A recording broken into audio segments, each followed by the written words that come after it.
Hey everyone, welcome back to the Youth Unlocked podcast with me, Jamila, and your co-host. Shola. Today we'll be discussing if being who you are is enough. Now I know this sounds like a really heavy topic, but tonight we'll be talking about what it means in many different ways. At work, in your personal life with family and friends, in relationships, but most importantly, if you think you're enough. Don't forget to subscribe to our channel and give us a thumbs up. It would be great if we could reach 100 subscribers this month. Now it's time to introduce our amazing guest speakers. Today we're joined by Ghaffar and Nabiha. Ghaffar, did you want to do a quick intro to yourself and then we'll ask Nabiha? Hi everyone. My name is Ghaffar. What do I say? I'm from South London. Not much. I work for a real estate investment trust, and yeah, I'm a poet. Cool. Oh. Nabiha, did you want to quickly introduce yourself?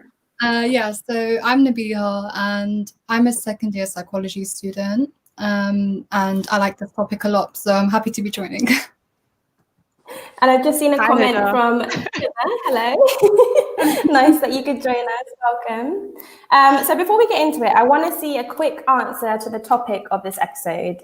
Ghaffar, Nabiha, and Shola, in your opinion, do you think being who you are is enough? Just yes or no, like thumbs up, thumbs down. Yes. It's so difficult. I'm gonna have to do that in the middle. I'll elaborate later, but I'm like, me too. yeah. In the middle. Okay, that's good. We have a lot to discuss. Okay. So when Shola and I were putting together a list of topics for our podcast episodes, we had a lot about being a young professional and going into the workforce, apprenticeships, giving advice based on our personal experiences with going into the corporate working life. And this is what Youth Unlocked is all about, supporting those who are going down the similar paths as us. But we also don't want to leave out the important discussions that aren't related to work, including mental health, maintaining positivity, and self-motivation. The topic today, I think, touches on all of these points. And to give a bit of context before we get into the discussion, I have these 3 points that I've got notes on. So sometimes you might feel isolated in situations where you think you physically stick out like a sore thumb. You might look different to the people surrounding you, or act different, or have a different accent, have an opposite sense of humor. This can make you feel like you're not enough because you feel like you don't belong. Sometimes you might feel like people are telling it to us straight that we're not enough. And this is the harsh reality of living in a society that has unbelievably high standards that we all work towards. This can 100% make you feel like you're not enough, especially if you hear it from the horse's mouth. And sometimes you might have lots of feelings of self-doubt. Maybe you're not confident in your abilities and your past achievements, which again can lead you into thinking that you're not enough. So my first question to you all is, have you ever felt feelings of you not being enough, whether that's internally or through other people and environments? Yeah, 100%. Yeah, 100%. There are times where you just feel naturally weak, don't you? And you just feel like you don't have the strength to do something, a certain task, or you just don't have the strength in you. So yeah. Yeah, definitely same. For me, it was mostly, I would say, in school, because like you said, Jamila, earlier about this society has unbelievably like high standards, and it's their standards. It's like what they say is good. So getting an A* is good, but getting a B, but being able to demonstrate that you're a confident character isn't good. Do you get what I mean? So I felt like in school, what I was actually good at wasn't appreciated.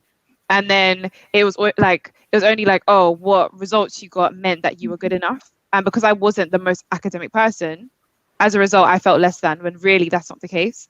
And doing my apprenticeship, for example, gives me the opportunity to be my best self, if you get what I mean, because it's a lot more like interactions and like more creative stuff that I didn't get to do in school. So I can definitely relate to that. School was like definitely where I didn't feel enough, personally. Yeah, there's so much pressure, even like, because I was like mostly a high achiever, there's even pressure on that end of like being a student, because you're just assumed that you'll go to university and you'll go down that traditional route. And I did an apprenticeship as well, for those of you who don't know. So when I kind of decided I'm not going to go down the uni route, I still felt pressure from my teachers and my friends to do that because that's what everyone else was doing and it was expected of me. And that made me feel like I wasn't enough because I wanted to do an apprenticeship, but it wasn't what everyone else wanted me to do. Yeah. So yeah, I feel for everyone.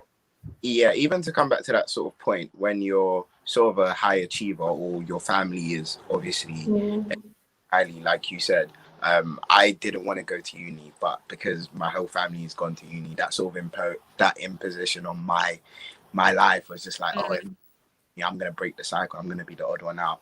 And it's that, and even like you said, you're getting good grades. People expect you to naturally follow this course of life to be successful. And when you can't amount to that, that's pressure on you because you feel like you let people down. Literally. Definitely. Yeah, so relating to what you guys said about school, you are kind of expected to go down one specific route, get these grades. But I think regardless of what you do, maybe you will be congratulated if you get a good grade or something. But it seems like whatever you do anyway, you know, if you get a good grade, okay, that's good. But if you don't get a good grade, not good enough.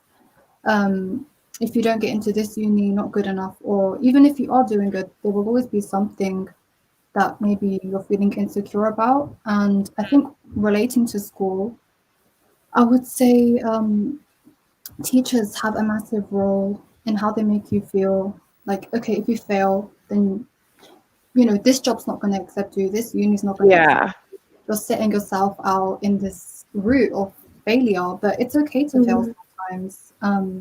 Not to just throw yourself in the failure and of course try, but I think it kind of teaches us our self-worth in a bad way instead of demonstrating, you know, something along that line, if that makes sense. Yeah, there's so much pressure, I feel, on everything that you do that it's hard to kind of please everyone. So the way that I've always thought is just do what makes you happy. So even though my teachers and my peers, my parents were fine with me not going down the university route, but even though a lot of people in my life at the time were telling me, you know, why are you not going to university? This is what you were supposed to do. I kind of just followed what I wanted to do because that would have made me happier than forcing myself to go to university. So in my eyes, I was enough, but in other people's eyes, it kind of like, you're not doing enough. Good, you It's really sad. You. Yeah. Yeah. It's good that you said that. Yeah. Yeah. At such a young age, because I feel like I've only just started with the whole validation thing. So do you know what I'm saying? Like recently. Yeah. So it's good that you like from that young age was like, I'm doing an apprenticeship. Like I don't care because I've only just started like this whole journey of like if I want to do something, as long as I'm happy with it, I really couldn't care less what anyone thinks. But I think it's taken me a bit longer. Yeah, it is a long journey to get to that stage, but I'm happy that you're here too. So we kind of touched on like self-doubt and feeling good in yourself. And I think that self-doubt will never go away, no matter how old you are, no matter how much experience you have, it will never go away. And imposter syndrome is something that I felt, especially as a young professional going into the workforce with people who are so much more experienced, have been working for 5, 10, 15, 20 years, going into the workforce as someone who just left college, I definitely felt feelings of imposter syndrome and feeling like I wasn't good enough, even though I deserved to be there. Have any of you ever felt this before? How did you deal with it? How did you go about those situations? Yes, definitely felt that before. Like you said, when you like go into the workforce as a young person, straight out of school or college, it's just a different game, especially the kinds of like workplace. Like I feel like there's a difference between maybe working at your local, I don't know, youth center and then going into a city job. Do you know what I mean? It's a big jump. And as a result, like when I was doing retail at Five Guys, it was fun because I was working with all my friends from Croydon and it was like a party. No one really did the work, I'm not gonna lie, and that was fun. So then when I started working in like an actual tech startup where things are quick everyone is serious. I was like, whoa, this is not games. I need to be on my A game. And as a result, like you said at the beginning, I felt imposter syndrome because I was like, everyone around me has more experience. Everyone around me just seems like they know what they're doing. Why are they going to bother listening to someone younger than them who's just came here? Their only experience on their CV is Five Guys. Like, how can I add value? But there's a way of, like, I guess, twisting it. I don't want to go into it yet because I want to hear from you guys as well if you've experienced imposter syndrome. But there is a way that you can eventually overcome it, and it will take time. But yeah, definitely, I can relate. Yeah. For me, yeah. I'll go next if that's okay. With imposter syndrome, I'd say I've had experienced it before. I wouldn't say really much in the workplace because I feel like I've had much more confidence in the workplace, not from the beginning, but growing. But with like in school and stuff, in high school, I didn't really feel this sense of belonging. And I used to think, like, how could I make myself kind of belong more? How could I be accepted more? Is there anyone who I could use as an example instead of a role model? Just someone I could use as an example who presented qualities where they were accepted and liked. And then instead of exploring in myself, like, this is who I am authentically, or like, Yeah. anything like that, I would kind of look at someone else and think, if I'm more like them, maybe I'd be more liked. But I don't think that's the right reason. So that's kind of where I've experienced imposter syndrome. It was in school, and I think all we want to do is belong. So it's a strong kind of my main focus. Before knowing myself deeply, I just wanted to be like everyone else. Oh, and just to add, in movies as well, you see in the media, this is the high school, this is how it is, this is how this character is, this is how this different cliques, like the nerds over here, the cool kids. So like, where do I fit? Where do I belong? I'm not like this person. I'm not like this person. It's not even like that in the UK as much as America. It's really not. Everyone's kind of friends with everyone sometimes. And I think that's a good thing. I think it's better. And to have everyone around you getting along. And that's one thing with the year below me that I've realized. They all get along really well compared to my year, where there was just so much drama. You do one small thing, it defines you. Or you do it defines who are you? Like, it's hard. Yeah. I think in terms of imposter syndrome, for me, I wouldn't say I felt like I don't belong, but possibly maybe I've had to adapt certain things about me. Maybe the way that I speak, maybe the way that I dress, just to fit in. Yeah. Not that I don't belong there, but just to fit in, I've had to sort of change certain things. But yeah, that would be sort of the angle I would take it from. Would you say fit in though, or adapt? Pardon? Would you say fit in though, or adapt? Because I would say adapt, only because you're coming into an environment. You're supposed to fit. I guess fit in. I don't know. It's bad. It's sad though. I wouldn't want to say fit in because it just sounds malicious, doesn't it? It just sounds negative. Adapt just sounds sad. But it is, and I mean, I guess we'll get onto it later as to why. Yeah, I can definitely agree with you, Gafar, because I found myself, especially during the first few months of me starting my apprenticeship and working like a 9-to-5 job, I'd put on this phone voice that everybody has, but I'd put it on as soon as I stepped into the office, and then on the weekend I'm back to normal Jamila, like slang and shortening words and all that. But in the office, I would speak properly, and it would take effort because I'm not normally like that. So I kind of got to a point where I'm just myself in the office now, because this is who I am. I don't have to change for anyone, because you don't need that validation from anyone. I think that's the mindset that I have adapted to. It's a bit controversial for me, because I feel like whenever I feel like whenever something's pointed out as, obviously when you're from South London and you talk a bit, if you talk a bit too posh or you talk a bit too formal, you get labeled a certain name. And I've spoken formal. I've always spoken formal from primary school onwards. I've never slang has been something that I've been able to switch off when I've needed to, unlike Yeah. so when obviously going into work, speaking English wasn't a thing for me, but it was whenever I'd go back on ends and I'd go back, they'd be like, why are you speaking like that? Like, that's where I started noticing that, okay, naturally I'm changing myself to fit into work and adapt. I But then hear that so much. Is slang, which one's the right one? Is slang right or is formal English right? Who am I upsetting and who am I supposed to please? And it just Now I can relate to that 100% because that happened to me. Because I went to all girls school and we had a sixth form there, and a lot of the people in my area then went on to that sixth form. But I was like, I don't want to do A levels, I want to do fashion. So I decided to go to some fashion college in Central, and I was like the only black girl in my class or whatever. And as a result, everyone was speaking more like formally or posh, or whatever you want to call it. So I didn't want to, for some reason, I didn't feel like me being how I was enough. So like you said, I don't think I was consciously like, I need to sound like this person. Yeah. But naturally, over time, I started sounding more and more like them.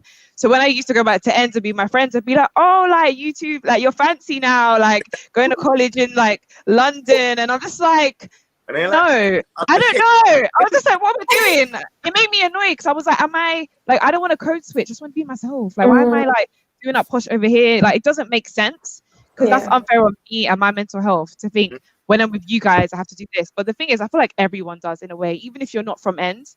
When you're with your friends, you're going to act some kind of way. And when you're with work colleagues, you're going to act some kind of way. So it's not about you changing like your slang. It's about just being professional and adjusting. Yeah. Literally.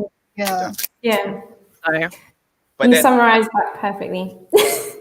I think that statement, just be professional, is a bit controversial because if you look at nowadays, what's deemed as professional is obviously, if we take it to race now, if I can't put my hair in a certain way because it's deemed unprofessional, and it's only because of the style of my hair related to the color of my skin, because if someone who was of a different ethnicity did the same hairstyle or very similar, they'd be able to get away with it. And it's like, what do you call professionalism and what do you call just discrimination?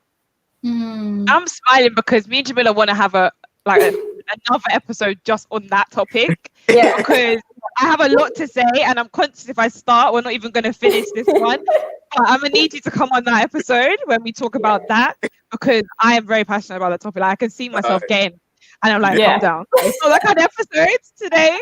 5 hours. But yeah. So sorry, Jamila. Right. I think we'll move on from that one because we'll have, like you said, Joe, like a whole episode to talk about that. But whilst we're on the topic of talking about how other people perceive what we are, I have a question about validation. So for all of you guys, in your eyes, where do you seek validation from, if you do? And who is your biggest influence in terms of you feeling proud of yourself? Big question. Very big question. You know what? As you just said, as Shola and Jamila just said, you've come to a state where you sort of self-validate right now, don't you? So I think ideally that's what's best. Not a lot of people do it because society obviously puts this pressure on you, and we sometimes forget that there's no format of being the perfect human being. There's no this is the perfect human being. If you're doing this, then you're not the perfect human being. People are prone to make bad mistakes, good mistakes, and I think searching for validation in other people who also don't have that same, there's no silhouette that they're copying from. They're literally making decisions themselves. So seeking validation from other people is extremely dangerous, and it shouldn't be something that we ever do, but we're human. As to who I seek validation from, I would say myself, but then I tend not to try and seek validation in general. Only because if you make a decision, you should be sure about the decision that you've made rather than other people's feelings. What about you, Shayla? I would like to say that I do seek validation from myself. And I think it's very important too, but I don't think I do enough. If you do ask someone or seek validation from someone else or anyone, I feel like whoever you go to, it will be different.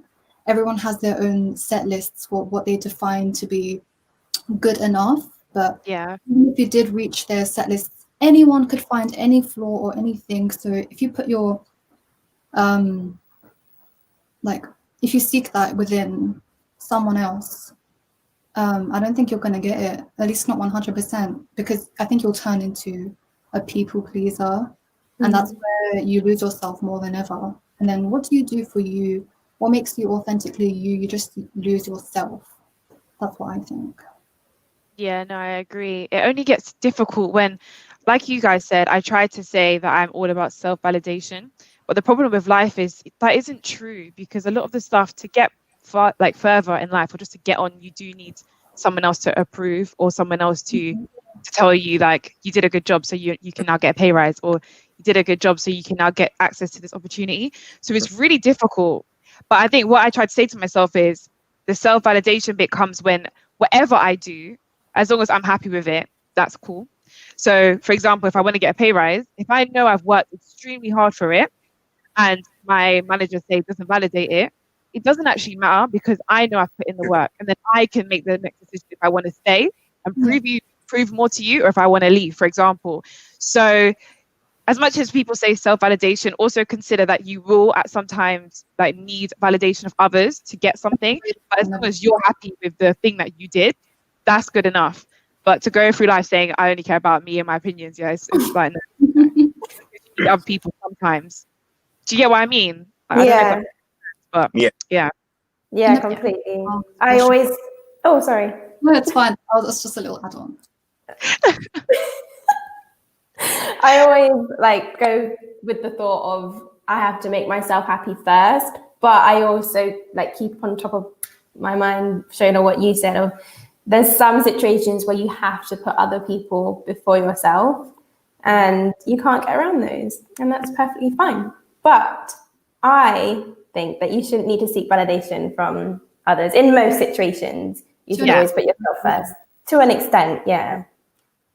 Makes sense. Cool. So my next question is again about other people, and it's kind of like a situation kind of question. So what do you think you should do if you feel like your friendship group or your relationship is making you feel like you're not enough? And I know that's quite a difficult one because they're the people who are closest to you. So if you feel like a specific friend or your partner, for example, is not making you feel good, what should you do? Oh, good question again. I think you should really evaluate how you feel, first of all, before any other stuff. Because any relationship you are in, you are directly in. So your position, whether you consider yourself important or not in terms of self-worth, you will still count in every relationship you have. And as much as it matters to them or to you, you have to consider yourself. It's just like, when you have a cup, you can't pour it when it's empty, kind of thing. So I love that. Yeah, I like applying that to a lot of things. It's difficult. It's a difficult one. With relationships, I find it really difficult because I don't know how to give advice, because it depends on the individual situation. But sometimes having the whole self-validation mentality is toxic when you're in a relationship, like with your partner or family, I think, because sometimes when someone is telling you you're doing something, you're actually hurting that person, or maybe you do actually need to improve. Like maybe you need to actually take a look at yourself and think about what you're doing and just improve or try. But if you kind of go with the mindset of, I'm going to do what suits me, then you're not actually taking into consideration that person's feelings. Absolutely. And I do understand, like, you're not, like, you don't have to do what they say, but I'm trying to think of an example. Like, say you're in a relationship and someone says, like, you never pay me any attention, like you're always working. It's like, you might be like, well, I'm a boss. Like, I self-validate, I work hard, which is okay, obviously. But if you're trying to be in a relationship, it's not going to go anywhere if you have that attitude. So you either do your self-validation and like break up, or you have to kind of look into yourself, because like, if I see your face, I don't know if you're like disagreeing, I can't wait to hear what you have to say, but that's just my opinion, because you can't just go with the I'm doing what I want to do and never consider anybody else. I think in a relationship. I agree with Um, that. Yeah. I think even Oh, in good part. like you still have to kind of consider the other person and their feeling because they might not feel like they're getting enough. But you think, okay, but am I really making the effort? You know, sometimes you want to have time with yourself, and you'll be busy. Definitely, you will have a busy schedule sometimes more than other times. But it's always important to kind of consider how the other person feels as well. Agreed, 100%. Yeah. It goes both ways, you know. Yeah, it's a two-way street. Yeah. It's Before what- I know you're itching to like say something. I know what you're thinking. I'll give you two things. I've emotionally matured a lot over the last couple of months. Yeah, a few months ago, I completely disagreed with you and said, if in a relationship you shouldn't seek validation from the other person at all. It should always be you, because the minute that you should, all of that. But now, I think I still sort of have that foundation belief where I believe nobody should ever, you should never depend 100% on somebody, no matter what it is, in any relationship. Obviously, your parents are at first when you're growing up, but the minute you start to learn that you're able to learn how to be independent, you should do so and do it quick. But I would say that each relationship, you should be whole so think of yourself as an apple, for example. You should be a whole apple by yourself. That apple but when someone else comes along, they should add to you. They should never subtract. They should add. If you have a bad day, if you have a slow day, whatever they have, they should be able to give on to you as well. Vice versa. That's how relationships are supposed to work. You're not supposed to find someone to make you whole. You're supposed to be whole to find someone. Period. Yeah. I've had this analogy, I think last year or something, where when you get into relationships or anything, it should be like you are the pizza, and then there can be like a special topping on top, but you have your toppings already. You have everything you need because you can look after yourself, but they should add onto it, like not be a part of it, if that makes sense. I love that. This is great relationship advice. Thank you, guys. We need an episode on relationships now. We do. Like, this is relationships. Advice. Before you come and DM and say, Gafar, you gave me bad advice. Nah. Yeah, take it with, what's that saying? Take it with a spoonful of sugar. No, it's pinch of salt. There we go. Oh, someone said garlic dip. Garlic dip. I don't even know. I can't tell if that's chocolate. That's the add-on. It's garlic.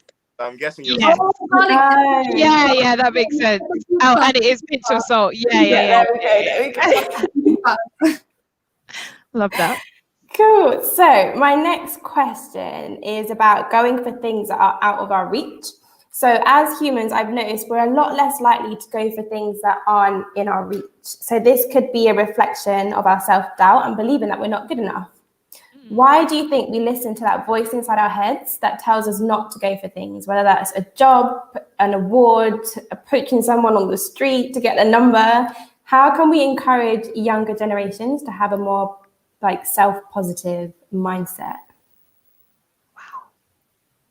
Wow, that's a hard one. I mean, I would say the reason why I used to not go for things is mainly I'm scared of failure. That is literally my thing. I am so scared of like looking stupid. Like I will do the most to cover it up. I don't know how to describe it, but for me, like that's why I wouldn't want to do something. Like anytime I don't do something and I'm like, why are you not going to apply for that? Like it could be really good for you. Like you could get this opportunity. I'm like, it's because what if I don't get it? Then that's just embarrassing. And that's just the worst mindset ever. I didn't realize, but that is such a bad mindset because a lot of those like successful people, they always say they went through like 1,000 no's before there was one yes. And the more things you accept and the more things you try, I always see you're closer to what you're going to get to in the end. And I just try to see my life as snakes and ladders, pretty much. That sort of analogy. Like you go up the ladder. Wait, you go up the ladder? Yeah, you go up the ladder. Sorry, and then you come down the snakes. But like you keep doing that until you get to the top and you win the game. So it's like you have to do it. Like you can't not move forward on the snakes and ladder game. Like you need to roll that dice. You're gonna move. You might get a ladder. You might get a snake. But either way, you will finish the game completely in the end. So yeah, I think my main reason for not going for things is the whole like I'm scared to fail, I'm scared I'm going to look stupid, which goes back to the saying of if you self-validate, you wouldn't worry about looking stupid because you would be proud that you even went for it. So that'd be my opinion on that. Yeah. Yeah, it's all about pride, I think. There's so much stigma around like everyone having too much pride in themselves, and it goes back to your point, Shayla, being afraid to fail. Like I think everyone has that, and you'll never lose that feeling, but sometimes you just have to. There's another saying in my head that's just completely gone out of my mind, and I'm not going to embarrass myself by saying the wrong thing, but like You're not going to embarrass yourself anyway. Yeah, because you self-validate, so you say what's in your head. it's like jumping in the water with both feet or something like that. Oh, is it dipping your toes? I don't know. No. I have Jumping no head idea. on? I don't You know. guys know what I mean. I think you know the message. Head first. I think it's Head first. isn't Yes. it? Yes, head first. Yeah. There There we we go. You didn't look stupid. No, you didn't. You tried. That's all that matters. You got there. What about you, Maria? How do you think we can encourage we're still young, but like the younger generations to have a more self-positive mindset? Okay, so I think role models definitely are very important to have, and the right role models for the right reasons, especially sharing stories where there have been plenty of failures before success, because success isn't always linear, as we have kind of mentioned. And it's okay to not have it all together. I think we are definitely perfectionists in this society where everything's kind of presented to us in this way. It has to be this way. But what if it's not this way? And what if you get even better by going through the squiggly route rather than the easy kind of, this is the way you have to go route, you know?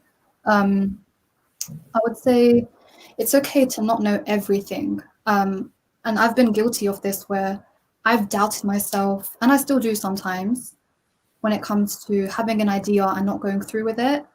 You kind of, instead of looking at all the good things, you outweigh the bad things. Okay, this could happen, but this could happen, or anything along those lines. But I think it could relate to maybe in some ways survival, because we think if we're not going through with something, it could help us or it can make things easier for us. But I think being uncomfortable is okay, because sometimes going in the deep end teaches you more than not going in the end at all. If that makes sense. Agreed. Yeah. Exactly. It teaches you to be grateful for things as well, even the small things. If you have a not an easy route to where you are in 10, 20 years, then you'll just be grateful for whatever comes your way. So personally, I think that going down the difficult route will give you more of a story in terms of things that you could tell people. I always say that. I don't know ways I'm obsessed with that. I'm like, one day when I'm like 40 and I'm like successful and have this stuff, I don't want to get on a stage and be like, so yeah, it just happened. Like I knew everyone and I was brought up like this. No, I want to say like I went through this happened, then I didn't get it, then I had to try again. Like you want to have a story because you want to inspire people, and that's life. Yeah. And I think especially, I can tell you. yeah, I think especially young people, for example, if you look at what humanity has done as a race, or what humans have done as a race, what we're of, we sometimes forget that we're animals as well. Yeah. And if you look at where we've come from over 2,000 years of evolution, and what we're able to do now, these are the same people that you are. The same person who invented the telescope or the microscope or the telephone is a human as well. And we sometimes forget that fear is natural, and that courage is not that you're not going to be scared. It's that you're scared, but you actually go ahead and you still do what you need to do. So if you want to, no matter what it is that you want to do in life, I literally realized this the other day that you can actually do it. There will be obstacles, but if you're persistent enough, and that's where it comes down to survival of the fittest. People around you, if you look at people around you and you try to compare yourself to them, you won't know if they're pushing themselves as hard as you're pushing. You don't know what someone's doing behind closed doors. All you can do is what you're doing. So if you're pushing and you're doing what you need to do, that's the validation that you need. I was just about to share that. It's like what you know about a person is just the tip of the iceberg. So there's so much more to someone that you'll ever know. You'll never know the full story. Which brings me on to, no, it actually doesn't link to the next question, but I thought this was an interesting one anyway. So I always tell myself to never be stuck in the if. So I don't like feelings of regret and telling myself things like, what if I said yes to that person? If only I'd been brave enough to do that opportunity. So my question to you all is there anything that you would have done differently where you might have said no to an opportunity or to a person or to whatever in the past because you thought you weren't good enough? Yes. Yes. Yeah. There've been situations where I didn't believe in myself and I saw other people doing other things much more confidently, being more talented. Like for singing, for an example, I just saw where I was and I was like, okay, I'm not good, so I'm just not going to sing. I'm not going to openly be free and just let it out in a way like joining in the choir and stuff. In high school, I did join the choir, but I barely sung. I barely used my actual voice.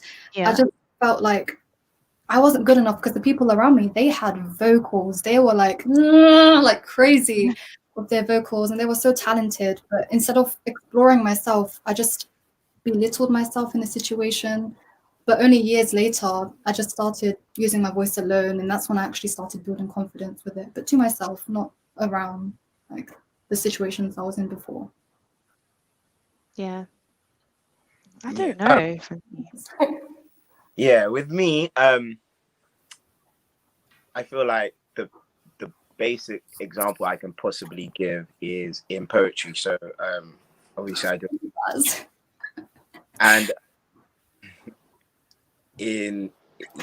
I don't do live performances because I just don't terrified it. Not that that's the thing. I don't think I have stage fright. But whenever I'm on the stage, I'm shaking and it's messy, and I don't do live shows. And obviously as a poet you're like, oh, but you don't do live shows, and obviously people ask you, why don't you do this, why don't you do that? But I think strength, knowing it's not that I can't do poetry, I still find my ways to do it. It's knowing how to again adapt and sort of work around your weaknesses. And the things that you struggle with. Not saying that you should hide them and be ashamed of them. They're a part of you, but be able to work around them and not allow them to impede you. But I feel like that is self-validation within itself. Like, okay, cool. I might have, I don't want to call it stage fright because you didn't say that, but I can't think of another way to say it. But for example, like I have stage fright, and as a result, I don't do live shows. But if you want to know me, you want to hear from me, I can pre-record it and send it to you, because you're self-validating. Like, this is what I'm comfortable with. This is what I'm going to do. You can still access me, but through this, I'm not doing it your way because everyone else does live shows. Like, no, you don't have to. That's you actually forcing it. Like, there's a difference between coming out your comfort zone and then forcing it where you don't want to do that, especially in that sort of situation. So I agree, like, you don't have to. Who says you have to do live shows anyway? Like, with COVID and everything, everyone's doing virtual things anyway, so more time is pre-recorded. But then if you're more comfortable doing it separately and you think that works best for you, then go ahead and do that, Yeah, I've actually seen you, well, not live, but live on video before. So you come across as the most confident person. So I don't think you have anything to worry about. But it's baby steps. You've got to work up to whatever level. As long as you're comfortable doing what you're doing at the time, that's all that matters. To be fair, I remember when Jamila was quite shy and she was this cute little shy. She was amazing in so many ways, but she was shy. And now I can see how much of a confident woman she's grown into. So there's a perfect example. If you just kind of work on it and like embrace yourself, then in a way, because it's good to be uncomfortable sometimes, then go for it, do it, Yeah, definitely. You won't get anywhere by not putting yourself in uncomfortable situations. And I've done that so many times. So if you feel uncomfortable, that's a good thing. Embrace it. Go for it. Exactly. But not to the point where you're literally killing yourself either. Yeah, because you're competing with someone else, or like you're trying to keep up with what someone else wants. If you want to improve that, like if you know like you're not confident and you want to actively improve it, then you do put yourself in those situations that make you feel uncomfortable. If you don't care to improve it, then you don't. That's how I see it. Like I always try to say to people, this is probably not the best advice, so anyone listening, don't necessarily take it. But in secondary school, when we were doing GCSEs, I literally said to everyone, I'll see everyone basically at lunchtime, like breaking their neck to go to Spanish lunchtime work and geography lunchtime work and then maths. And I was like, listen, my predicted grades for maths is an E. All I actually care about right now is securing that English and maths so I can get into fashion college. I do not care about Spanish. I do not care about geography. I was so behind on that. And I kind of was just like, be realistic here. If you can get 5, and I was really good with science or triple science, and you just need maths and English, you're going to get into fashion college. Once you're there, who cares about geography and Spanish? No one. And I personally didn't care about it. So I wasn't going to spend my time wasting time trying to master the craft on that because everyone else was speaking Spanish at lunchtime to make me feel like I couldn't do it. I don't know. Like for some reason, I think I actually did have a lot of self-validation when I was younger because I knew what I wanted. That's why I feel like if you know what you want, it helps. I knew I just wanted to get into fashion college. That is all I want. I just need 5 like GCSEs. I need my maths and English, obviously, because I'm not trying to retake. That's long, and I've got the science. So it is what it is. Like I got an E in Spanish. I got an E in health and social care. But who cares? I got the rest, and now I'm in my career, and no one even asked for that. Do you see what I mean? But I had to kind of switch on because when you're around everyone who's like, I'm trying to get A stars, it's really like pressuring, especially if you're just not naturally gifted in that place. And I'm okay with saying that because I have self-validation. I know I'm good at other things. But people will be like, oh, how are you so confident? But the person with the A star might not be able to get their words out. So you just have to realize everyone has different strengths. Definitely. Know what you're good at and then work on that. Period. That's my advice. But you have to take it because some people will be like, well, you want to try and be good at everything, like try and aim for an A star everywhere. And that's fine too. You do that. But I knew what I was doing and I'm where I am now. Do you know what I mean? And you'll be where you're going to go. But it's just for people who aren't naturally gifted because I feel like there's a lot of pressure to, especially now, everyone with the like exams being cancelled and then you're doing uni from home. Like just do what you need to do. Focus on what you want and stop like feeling pressured because society says, get everything. No, it just actually annoys me. Because I was so pressured in school to be in like the top. If you were in the top set, because I was in like set 5 for everything, and it was just so pressuring because people like even go to meme pages. Everyone's like, "Oh, these sets." You're just like, yeah, but the pressure's on the top as well. The pressure's on the top as well. Top set But yeah, I understand. Like you guys said, to be in set 1 or something and remain in that space is also pressure as well. So pressure across the board. Pressure across the board. Know your limits. Just know your limits. Yeah. And then, I feel like the middle set kids got life. It's chill. I remember this girl said to me in high school, she was in top set English, by the way. I had an argument with her and it helped me end our friendship too. This girl in secondary school, she was in top set English, right? And we had an argument that helped us end our friendship as well because it wasn't like the best friendship in the world. So she was like, she spelled there like THERE as like THEIR. And then I just told her, you misspelled it. And I wasn't being rude. I was just like, you misspelled it. It's spelled like this. And she was like, I'm in top set English. Don't tell me how to spell stuff, blah, blah, blah, blah. I wasn't in top set, by the way. And she was wrong. So I think some people in higher sets, they automatically assume that they're like a lot better in terms of so true. I can't lie. I think it's arrogance and insecurity because I thought about people, man. No, we didn't think that. I didn't. Top set people used to make me feel so bad. Like they'll be like, "What did you get on the test?" Like, I didn't get the same as you. Why are you asking? Do you know what I mean? What alone. Go to? Huh? What school did you go to? If you're Norbury Manor. It's in Norbury. That's why. Wait, what's why? In my school, we treated everyone with respect and dignity. All girls schools. Yeah, it was mad. It wasn't like that. Yeah. Yeah, there's another level that are coming out. You see different factors. Love that. So I think the moral of the story from that question is to look after yourself, but also be humble because you might be putting people down that you don't even realize that you're doing that. So Just be humble and be kind to everyone. Be kind, literally. Yeah. So that leads on to my next question. What does self-love look like? It could be a spa day at home, treating yourself to that new pair of trainers that you've got your eye on for the past month. What does self-love look like to you? I think it's very subjective.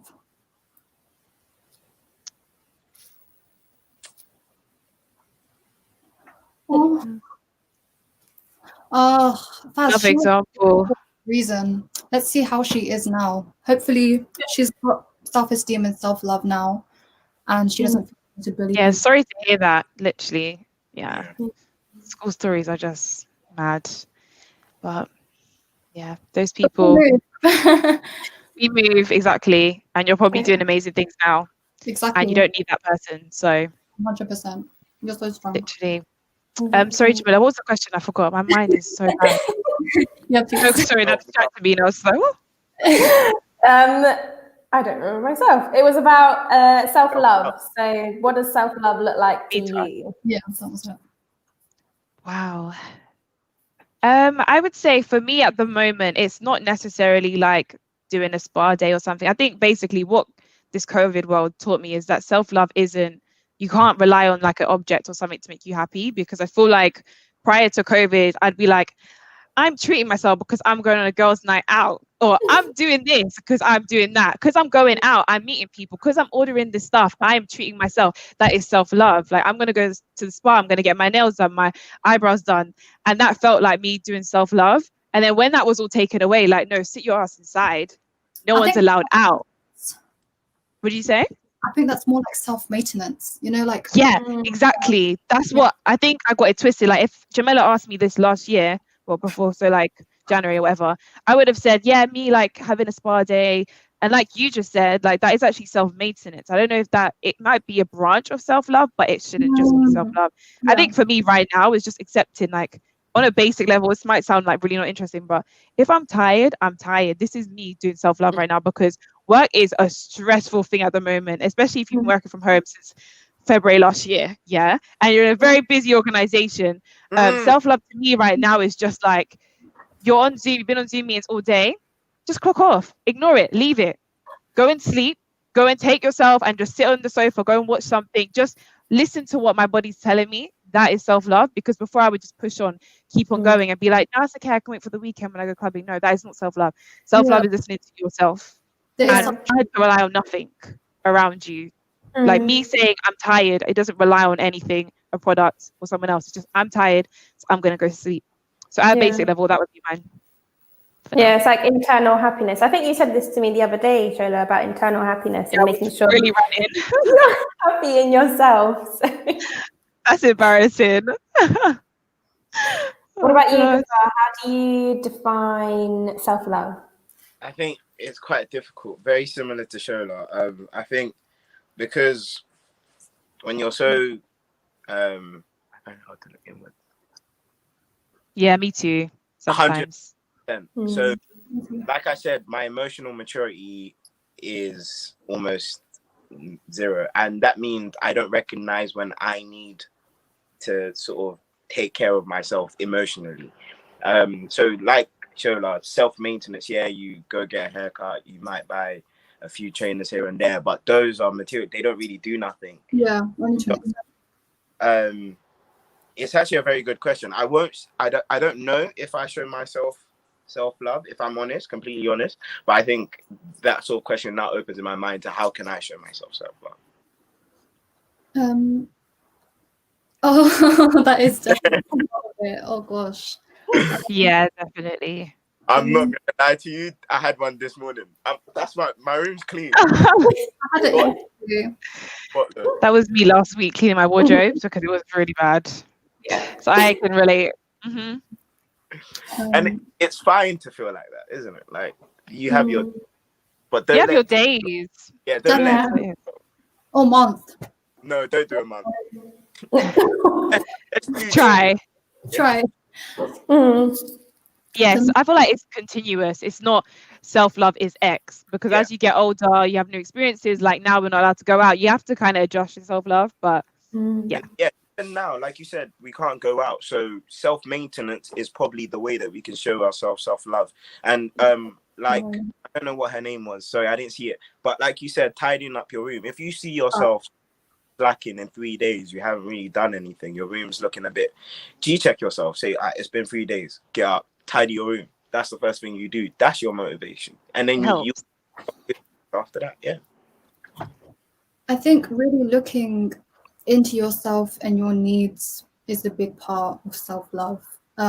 Sometimes there's not a lot you can do, but accepting that, instead of letting it defeat you, but accepting that's where you are at the moment and reaching out for help if you feel like you need it, I think that's definitely a big part of self-love.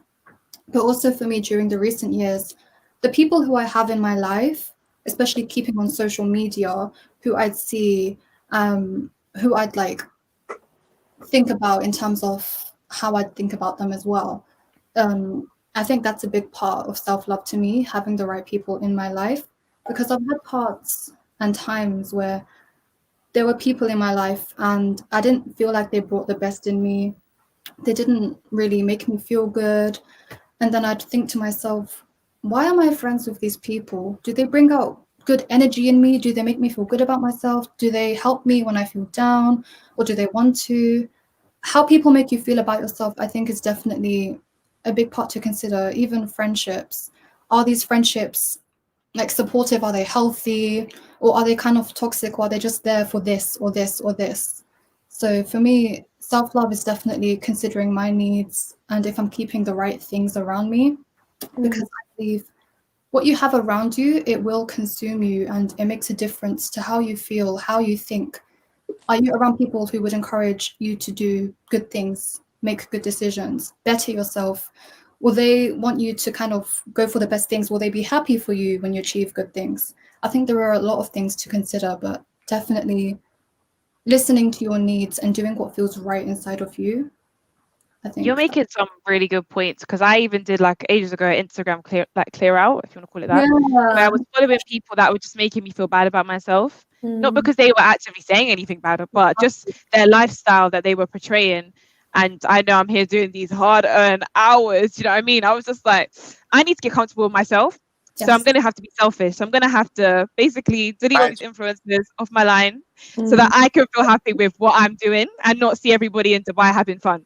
Yeah. And it helps because you kind of trick your mind to like only having, you know, people that are doing similar things to you, and then you just get happy with yourself. And then naturally now I can look at an influencer in Dubai right now while I'm here working whatever in COVID and feel like that's okay because that's you and I'm happy with what I'm doing. So what you said about clearing out friends is also the same for sometimes clearing out your social media and like consuming things. You have to be careful what you're consuming because it will eventually consume you.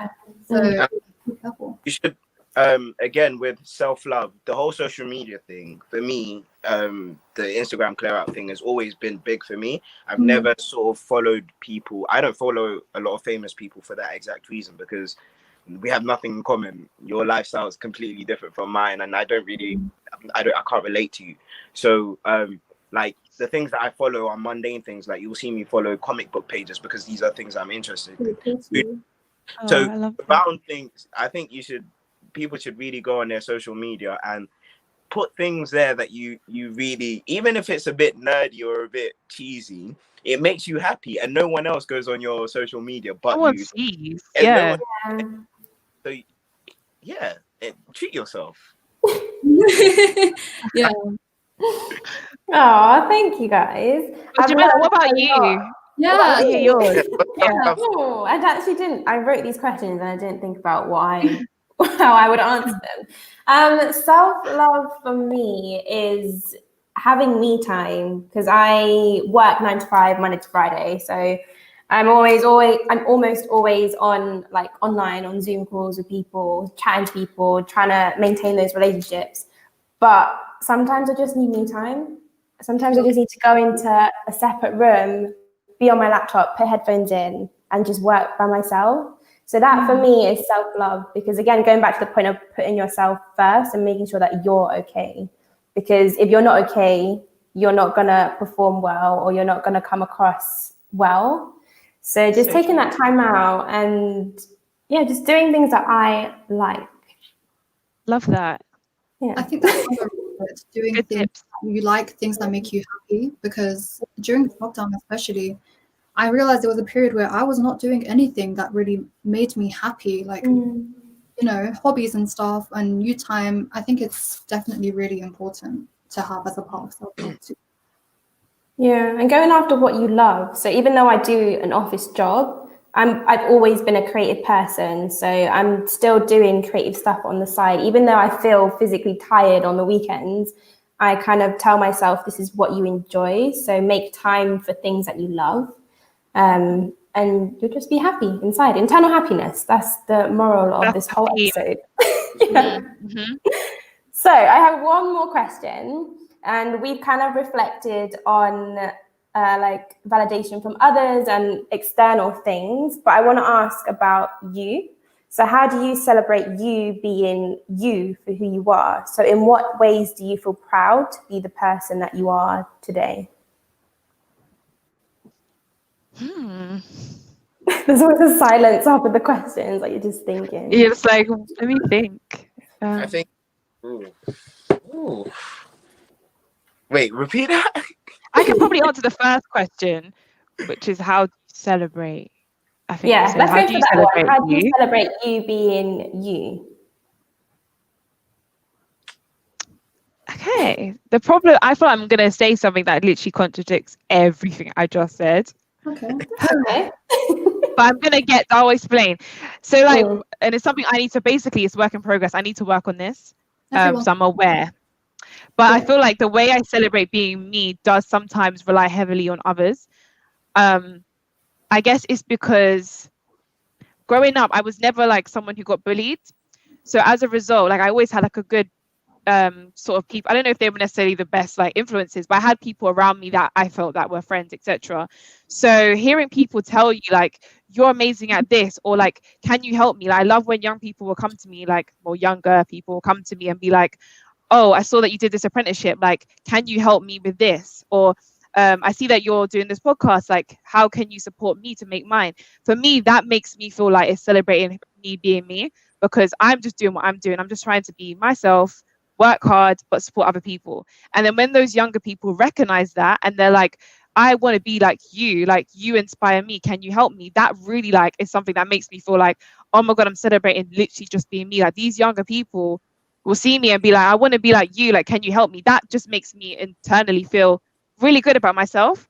But it contradicts because it's like the whole like, and now I'm validating what someone else is saying. That's what I meant. But it does make me feel happy. That's the truth. When someone younger than you is literally like, you're so inspiring, like your journey's inspiring, we're very similar, can you help me? Like how can I get involved? It really just gives me another energy. That's why we have Youth Unlocked, to help other people, and it makes me feel great because I'm helping you by being myself. I'm not teaching you to be this man in a suit, posh voice all the time. No, be yourself, and someone can look at that and be like, wow, I want to be like you. It makes me feel good, like damn, I'm being myself and you want to be like me. How can I help you to be you through me, if that makes sense? So I just said the whole, it's not really self-validation, but it's a method, I guess, Makes sense. that makes me celebrate me. Because then I think back to, what have I just done? Not much. I've literally been myself. And it just gives me the kind of okay to continue doing what I'm doing. Because even if someone doesn't like it, there's these people that do like it and do want to be like you. So yeah. But I need to work on that. Self-validation is important. But yeah. But in that What about aspect, I do like it. you? Thanks, Shayla. What about you, Biha? So the question was, what makes us proud? There was two. What were they again? Let's go for the first one. So, Yeah. how do you celebrate you being you? I think what I try to do is I embrace my authentic self unapologetically.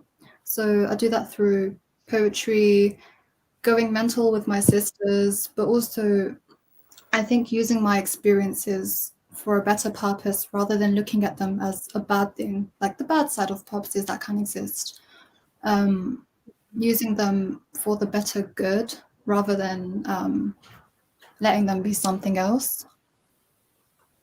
Yeah. And Yeah. so if there's any pain, let that pain have a purpose instead of letting it override you. Just embrace the part of the journey and use it wisely. Yeah, it goes back to the saying, and I'm going to get this saying right. Everything happens for a reason. So you can learn from everything, even if it's bad things, it happened because you have to learn from it. So never look at things in a negative way, because something positive can always come out of something negative. I have my own quote that is like, let your pain have a purpose. So we all experience hardships, but what is it that we're going to get out of it? Because there's always some kind of lesson somewhere, and there's always some kind of growth somewhere. So it can just be like that. I love that. That is so good. I love, what was it? Let your pain, never let your, okay. Yeah, I agree. I agree. And that's how I feel like when I go through something, by telling someone I did this, but I'm here now, it's actually giving it a purpose, because you're inputting inspiration or motivation, like encouraging someone else to go through their challenges. That's all right. So yeah, I agree. What about you, Gafar? How do you celebrate you? Yeah, I was thinking this. I'm the complete opposite to Shola. I feel like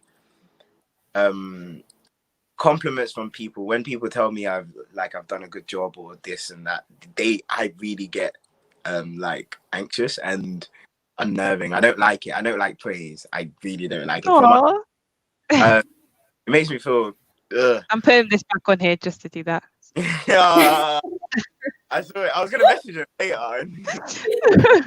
But yeah, it really just, and you actually see me do this as well, like physically. But I think it when I celebrate myself, it's by milestones. So I'm very sentimental. So if I'm able to achieve certain things by a certain time, these are things that I celebrate, and I will actually celebrate it by, like, I'll buy a bottle of fizz or something and drink it up. Like New Year's, I buy myself. Do you get? These things are things I use to celebrate me and my achievements, rather than just in general. I have a question, but I don't know. Oh, go on. No, because I feel like I'm going to get it wrong. Because I swear earlier you were saying, like, I'm just trying to understand. So, earlier we were both saying that we don't, physical products or something isn't necessarily going to validate us. So, back to the self-care. So, how I was like, I used to be like, oh, me getting my eyebrows done is me looking after myself. When you're saying it, sorry, I'm just clarifying. For example, okay, a prime example. One of the things I said was I was gonna buy a car at 21, and that's a milestone. So I'll set myself a challenge, or I'll give myself a goal, a very deep goal. And with COVID, they were cancelling exams left, right, and centre, blah blah blah blah. But I still managed to buy my car before my 22nd birthday, right? So I managed to do that at 21. I celebrated that because it's a milestone. Yeah, so it's not necessarily the champagne that's that makes sense. Yeah, that's the celebrating the achievement. Yeah. Love that. Cool. Thank you, guys. So that's all we've got time for today. A question to our audience and whoever's listening: what do you think? Is being your full 100% authentic self enough? Comment your thoughts below and keep an eye out on our socials for clips from today's episode. But I want to say a huge thank you to Gafar and Nabiha for joining us, and to my co-host Shola. As I said, if you want to get involved in the discussion, then head over to our socials at Youth Unlocked. But yeah, that's all. Thanks, everyone. Thanks. Bye.